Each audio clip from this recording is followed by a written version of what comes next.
চট্টগ্রামের চাঁদগাঁও থানাধীন টেরিবাজার পুল এলাকার একটি ভবনে অভিযান চালিয়ে বিদেশি পিস্তল, ম্যাগাজিন ও 7 রাউন্ড গুলিসহ মিদক মারমা, উইলাঞ্চো মারমা ও মুইচিং মারমা নামের 3 পেশাদার অস্ত্র কারবারিকে গ্রেপ্তার করা হয়েছে। বৃহস্পতিবার দিবাগত রাত 3টার দিকে তাদের গ্রেপ্তার করে চাঁদগাঁও থানা পুলিশ।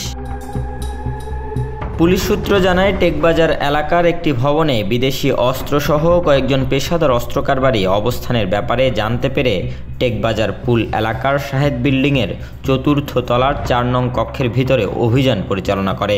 এ সময় 3 জনকে গ্রেপ্তারের পাশাপাশি তাদের হেফাজত থেকে যুক্তরাষ্ট্রে প্রস্তুতকৃত 7.65 মিলিমিটারের একটি বিদেশি পিস্তল, একটি ম্যাগাজিন ও 7 রাউন্ড গুলি উদ্ধার করা হয়। গ্রেপ্তারকৃতদের জিজ্ঞাসাবাদে জানা যায়, তারা বিভিন্ন সময়ে বান্দরবান সহ বিভিন্ন এলাকা থেকে নানা ধরনের বিদেশি আগ্নেয়াস্ত্র সংগ্রহ করে চট্টগ্রাম মহানগর সহ পার্শ্ববর্তী এলাকায় বিক্রি করে থাকে বলে জানায় পুলিশ।